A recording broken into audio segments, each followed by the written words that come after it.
Chapter 1. A wedding is arranged.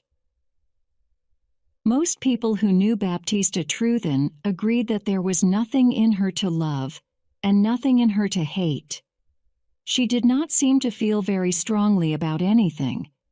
But still, waters run deep, and nothing had yet happened to make her show what lay hidden inside her, like gold underground. Since her birth, she had lived on St. Maria's, an island off the southwest coast of England. Her father, a farmer, had spent a lot of money on sending her to school on the mainland. At 19, she studied at a training college for teachers, and at 21, she found a teaching job in a town called Tor-upon-Sea, on the mainland coast. Baptista taught the children as well as she could, but after a year had passed, she seemed worried about something. Mrs. Wace, her landlady, noticed the change in the young woman and asked her what the matter was. "It has nothing to do with the town or you," replied Miss Truthen. She seemed reluctant to say more. "Then is it the pay?" "No, it isn't the pay." "Is it something that you've heard from home, my dear?" Baptista was silent for a few moments. Then she said, "It's Mr. Hedigan, David Hedigan. He's an old neighbor of ours on St. Maria's with no wife or family at all. When I was a child, he used to say he wanted to marry me one day. Now I'm a woman. It's no longer a joke, and he really wishes to do it. And my parents say I can't do better than have him." "Has he a lot of money?" "Yes. He's the richest man that we know." "How much older than you is he?" 20 years, maybe more." "And is he, perhaps, an unpleasant man?" "No, he's not unpleasant." "Well, child, all I can say is this. Don't accept this engagement if it doesn't please you. You're comfortable here in my house, I hope, and I like having you here." "Thank you, Mrs. Wace. You're very kind to me. But here comes my difficulty. I don't like teaching." "Ah, you're surprised. That's because I've hidden it from everyone. Well, I really hate school. The children are awful little things who make trouble all day long, but even they are not as bad as the inspector. For the 3 months before his visit, I woke up several times every night, worrying about it. It's so difficult knowing what to teach and what to leave untaught. I think Father and Mother are right. They say I'll never be a good teacher if I don't like the work, so I should marry Mr. Hedigan and then I won't need to work. I don't know what to do, Mrs. Wace. I like him better than teaching, but I don't like him enough to marry him." These conversations were continued from day to day, until at last the landlady decided to agree with Baptista's parents. "Life will be much easier for you, my dear," she told her young friend, "if you marry this rich neighbor." In April, Baptista went home to St. Maria's for a short holiday, and when she returned, she seemed calmer. "I have agreed to have him as my husband, so that's the end of it," she told Mrs. Wace. In the next few months, letters passed between Baptista and Mr. Hedigan, but the girl preferred not to discuss her engagement with Mrs. Wace. Later, she told her that she was leaving her job at the end of July, and the wedding was arranged for the first Wednesday in August. Chapter 2. A Chance Meeting. When the end of July arrived, Baptista was in no hurry to return home to the island. She was not planning to buy any special clothes for the wedding, and her parents were making all the other arrangements, so she did not leave Tor-upon-Sea until the Saturday before her wedding. She traveled by train to the town of Penzephyr, but when she arrived, she found that the boat to St. Maria's had left early, and there was no other boat until Tuesday. "I'll have to stay here until then," she thought. "It's too far to go back to Mrs. Wace's, She did not seem to mind this. In fact, she was almost happy to wait another 3 nights before seeing her future husband. She found a room in a small hotel, took her luggage there, then went out for a walk round the town. "Baptista?" "Yes, Baptista it is." The words came from behind her. Turning round, she gave a jump and stared. "Oh, is it really you, Charles?" she said. With a half-smile, the newcomer looked her up and down. He appeared almost angry with her, but he said nothing. "I'm going home," she continued. "But I've missed the boat." He did not seem interested in this news. "Still teaching?" he said. "What a fine teacher you make, Baptista, I'm sure."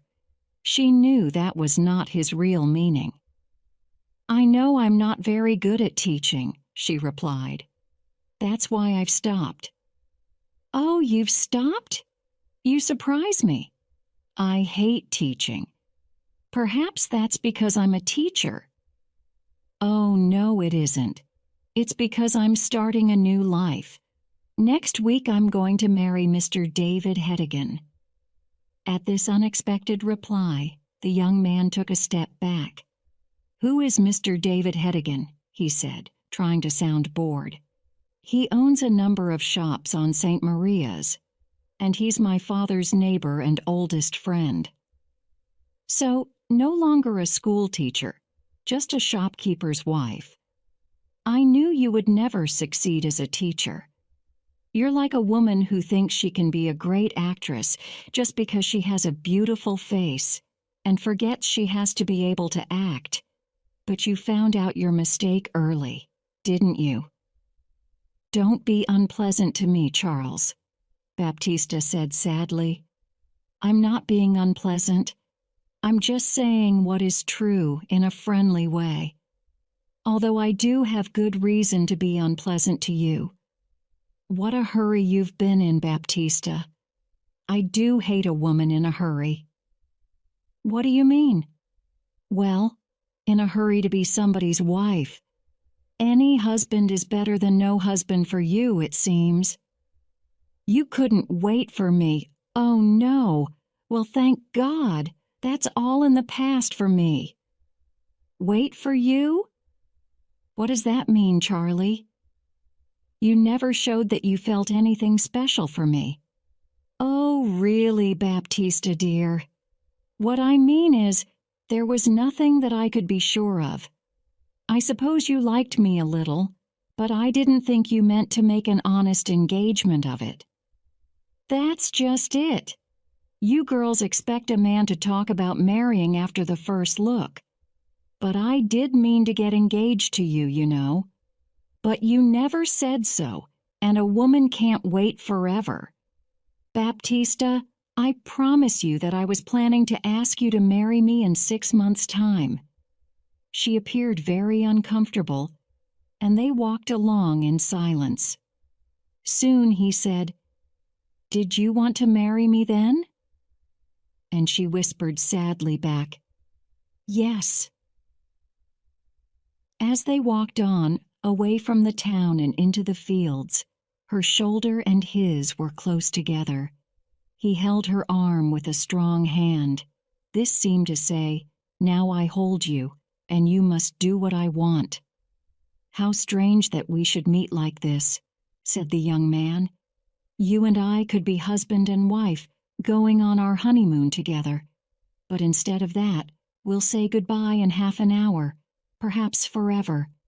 Yes, life is strange." She stopped walking. "I must go back. This is too painful, Charlie. You're not being kind today." "I don't want to hurt you. You know I don't," he answered more gently. "But it makes me angry. What you're going to do. I don't think you should marry him." "I must do it, now that I've agreed." "Why?" he asked, speaking more seriously now. "It's never too late to stop a wedding if you're not happy with it. Now, you could marry me instead of him, although you were in too much of a hurry to wait for me." Oh, it isn't possible to think of that, she cried, shaking her head. At home, everything will be ready for the wedding. If we marry, it must be at once. This evening you can come back with me to Trufal, the town where I live. We can get married there on Tuesday, and then no Mr. David Hedigan or anyone else can take you away from me. But I must go home on the Tuesday boat, she said worriedly. What will they think if I don't arrive? You can go home on that boat just the same. The only difference is that I'll go with you. You'll tell your parents that you've married a young man with a good job, someone that you met at the training college. When I meet them, they'll accept that we're married and it can't be changed, and you won't be miserable forever as the wife of an awful old man. Now, honestly, you do like me best, don't you, Baptista? Yes, she whispered. Then we will do what I say. Chapter 3. Baptista Gets Married. That same afternoon, Charles Stowe and Baptista Truthen traveled by train to the town of Trufal. Charles was, surprisingly, very careful of appearances and found a room for Baptista in a different house from where he was staying. On Sunday, they went to church and then walked around the town. On Monday, Charles made the arrangements, and by 9 o'clock on Tuesday morning, they were husband and wife. For the first time in her life, Baptista had gone against her parents' wishes. She went cold with fear when she thought of their first meeting with her new husband. But she felt she had to tell them as soon as possible. And now the most important thing was to get home to St. Maria's. So, in a great hurry, they packed their bags and caught the train to Pen Zephyr. They arrived 2 hours before the boat left, so to pass the time, they decided to walk along the cliffs a little way. It was a hot summer day, and Charles wanted to have a swim in the sea. Baptista did not like the idea of sitting alone while he swam. But I'll only be a quarter of an hour, Charles said, and Baptista passively accepted this. She sat high up on the cliffs and watched him go down a footpath, disappear, appear again, and run across the beach to the sea. She watched him for a moment, then stared out to sea, thinking about her family. They were probably not worried about her, because she had sometimes missed the boat before, but they were expecting her to arrive today and to marry David Hedigan tomorrow.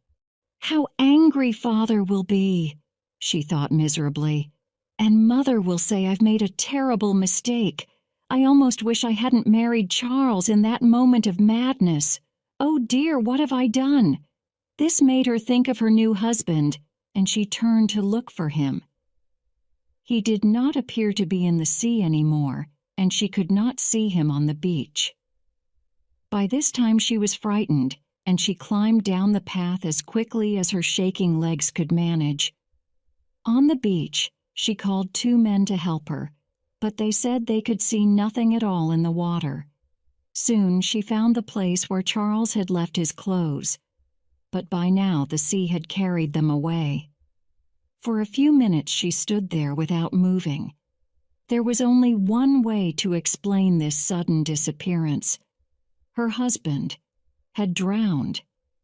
And as she stood there, it began to seem like a terrible dream, and the last 3 days of her life with Charles seemed to disappear. She even had difficulty in remembering his face. How unexpected it was, meeting him that day, she thought. And the wedding, did I really agree to it? Are we really married? It all happened so fast. She began to cry, still standing there on the beach. She did not know what to do, or even what to think. Finally, she remembered the boat, and catching the boat home seemed the easiest thing to do. So she walked to the station, arranged for someone to carry her luggage, and went down to the boat.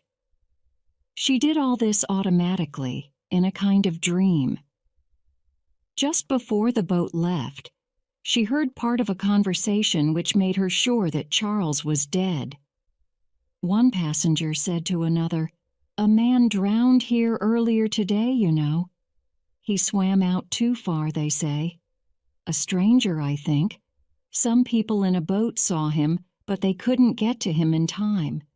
The boat was a long way out to sea before Baptista realized that Mr. Hedigan was on the boat with her.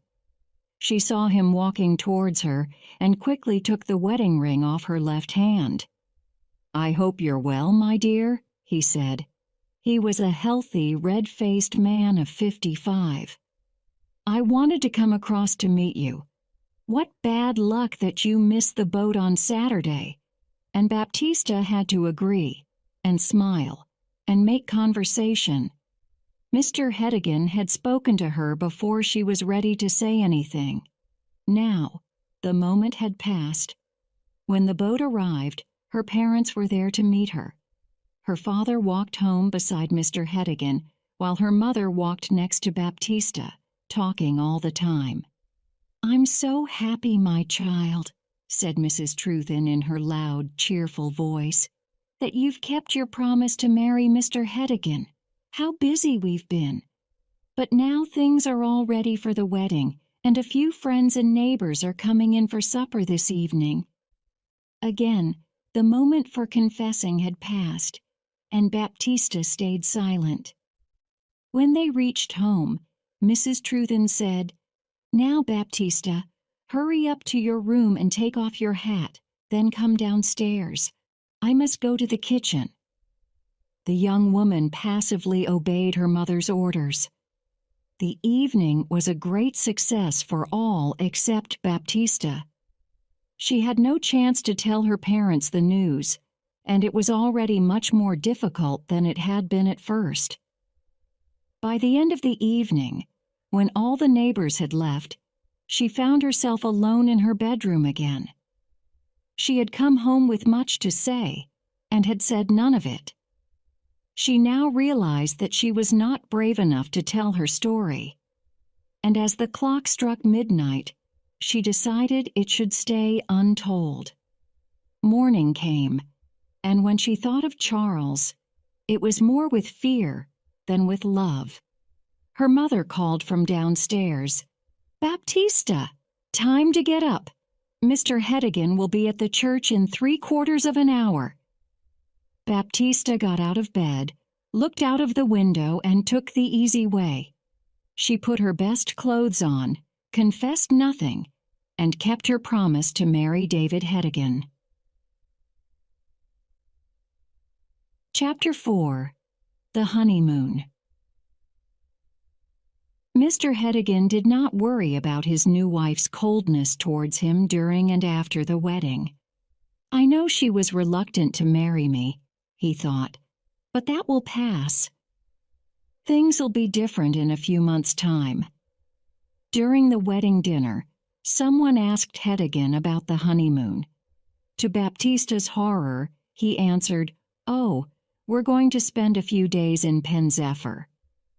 "What?" cried Baptista. "I know nothing of this." Because of her late arrival, Hedigan had not been able to ask where she would like to spend the honeymoon, so he had arranged a trip to the mainland. It was difficult to change these plans at the last minute, so she had to agree. And that evening she and her new husband arrived in Pen Zephyr. Their first problem was finding a hotel, because the fine weather had filled the town with tourists. They walked from place to place, Hedigan polite and friendly, Baptista cold and silent.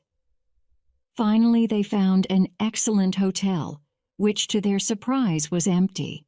Kindly Mr. Hedigan, who wanted to please his young wife, asked for the best room on the first floor, with a good view of the sea. "I'm sorry," said the landlady. "There's a gentleman in that room." Then, seeing Hedigan's disappointed face, and not wishing to lose a customer, she added quickly, "But perhaps the gentleman will agree to move to another room, and then you can have the one that you want."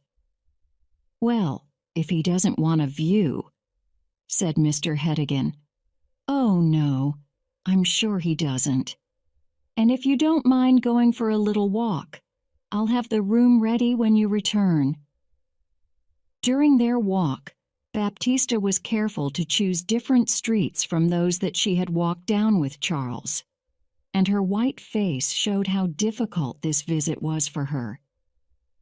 At last they returned to the hotel and were shown into the best bedroom. They sat at the window, drinking tea. Although Hedigan had arranged for a sea view, to please Baptista, she did not look out of the window once, but kept her eyes on the floor and walls of the room. Suddenly, she noticed a hat on the back of the door. It was just like the hat that Charles had worn. She stared harder. Yes, it was the actual hat. She fell back in her chair. Her husband jumped up, saying worriedly, "You're not well. What can I get ye?" "Smelling salts," she said quickly, her voice shaking a little. "From the shop near the station.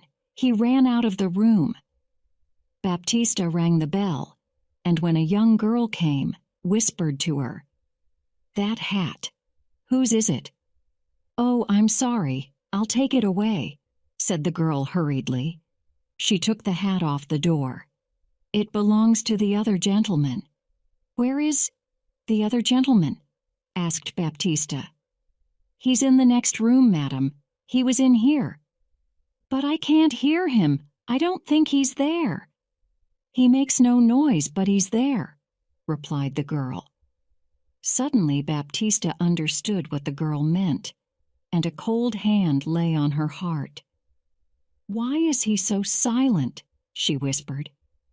"If I tell you, please don't say anything to the landlady," begged the girl, "or I'll lose my job.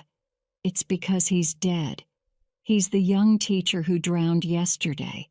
They brought his body here, and that's why there's nobody staying in the hotel.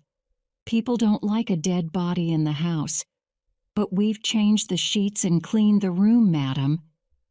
Just then, Hedigan arrived with the smelling salts, and the girl left the room.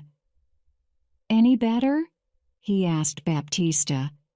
"I don't like the hotel," she cried. "We'll have to leave." For the first time, Hedigan spoke crossly to his wife. "Now that's enough, Baptists. First you want one thing, then another. It's cost me enough, in money and words, to get this fine room, and it's too much to expect me to find another hotel at this time of the evening. We'll stay quietly here tonight, do you hear? And find another place tomorrow." The young woman said no more. Her mind was cold with horror. That night she lay between the two men who she had married, David Hedigan on one side, and on the other side through the bedroom wall, Charles Stowe. Chapter 5.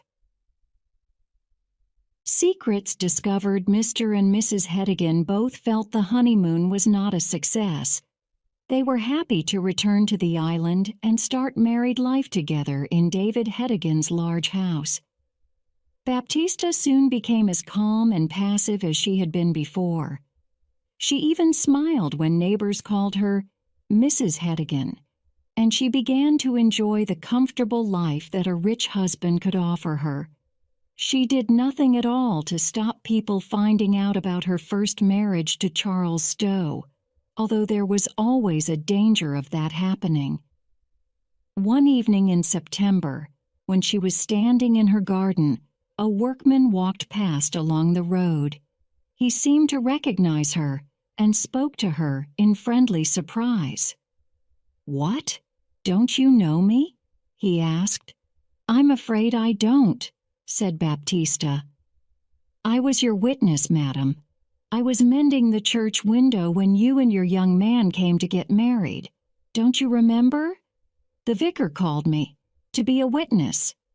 Baptista looked quickly around. Hedigan was at the other end of the garden, But unluckily, just at that moment, he turned and walked towards the house. "Are you coming in, my dear?" he called out to Baptista. The workman stared at him. "That's not your—" he began. Then he saw Baptista's face and stopped.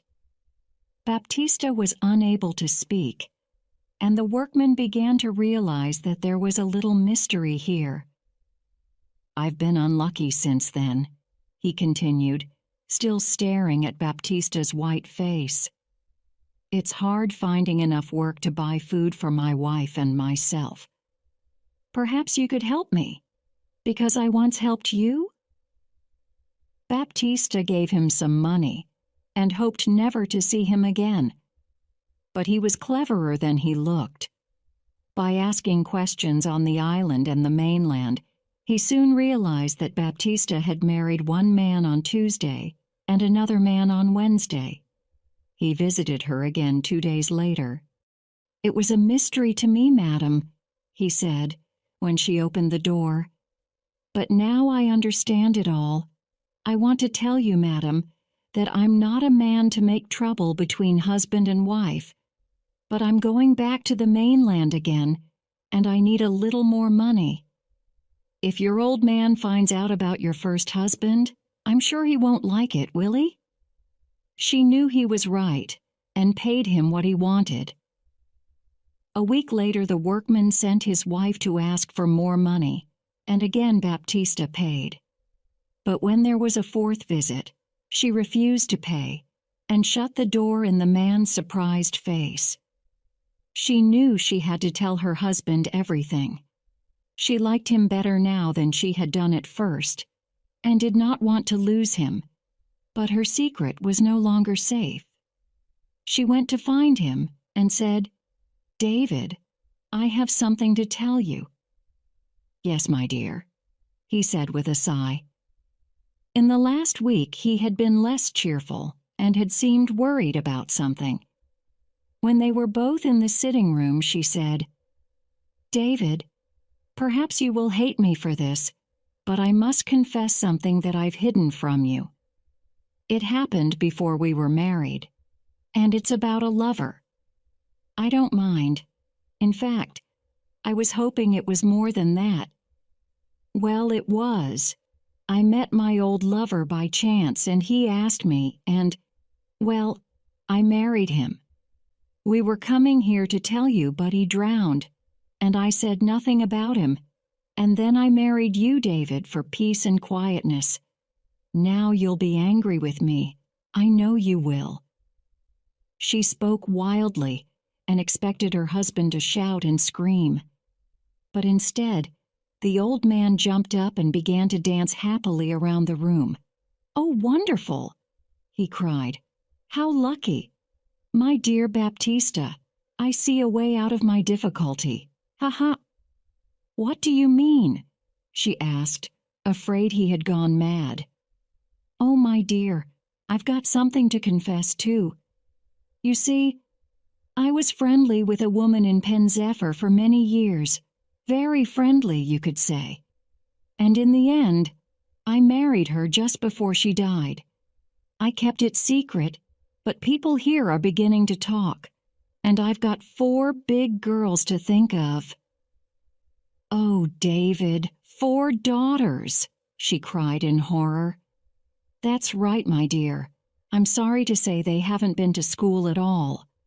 I'd like to bring them to live here with us, and I thought, by marrying a teacher, I could get someone to teach them, all for nothing. What do you think, Baptista? 4 grown girls always around the house, and I hate teaching. It kills me. But I must do it. I can see that. I am punished for that moment of madness. I really am." Here the conversation ended. The next day, Baptista had to welcome her husband's daughters into her home. They were not good-looking or intelligent, or even well-dressed, and poor Baptista could only look forward to years of hard work with them. She went about, sighing miserably, with no hope for the future. But when Heddigan asked her a month later, How do you like 'em now?" Her answer was unexpected. "Much better than at first," she said. "I may like them very much one day." And so began a more pleasant time for Baptista Heddigan. She had discovered what kind, gentle girls these unwelcome daughters were. At first she felt sorry for them, then grew to like them. And from liking, she grew to love them. In the end, they brought her and her husband closer together. And so Baptista and David were able to put the past behind them and find unexpected happiness in their married life.